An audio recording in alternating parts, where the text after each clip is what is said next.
If you've ever led anything, a team, a project, or a family, maybe even an organization, you've probably second-guessed a decision or two. Perhaps you're even one of those people who look back in the quiet of the night and start second-guessing every decision you've ever made. I mean, I'd be a liar to tell you that I never second-guess myself or the decisions that I've made, because I'm constantly doing that. But here's the good news. As a leader, there's a way to remain confident in the decisions you do make. This method comes from Psalm 16:8.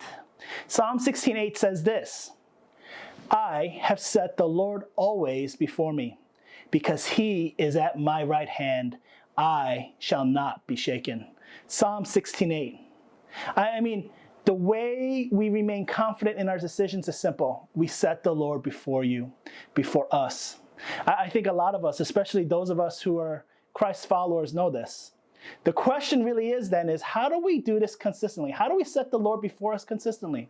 Today I want to share with you a 3-step framework that I use to set God before my decisions consistently. First, don't make a decision immediately. Just because you're a leader doesn't mean you have to deliberate a decision about a direction or a next step regarding a situation immediately. Pause. Set a time to make that decision. Pausing to make that decision doesn't make you a weak leader. It makes you a thoughtful one.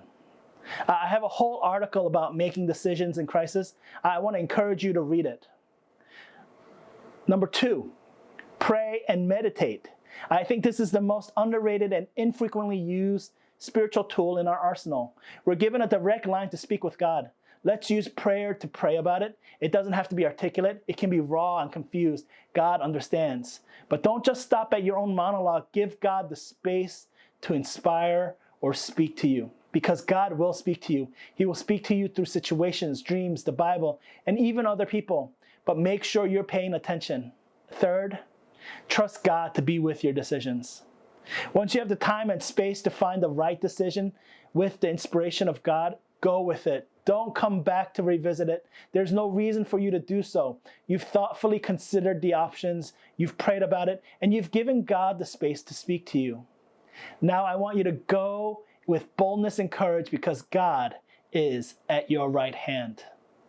Let's not lead by second-guessing our decisions. Don't be shaken by the situations and circumstances that you're facing as a result of your decision-making, especially if you've made those decisions thoughtfully, with prayerfulness and faith. We don't always make the right call, but God always has our back. So go and lead boldly. I'll see you next time.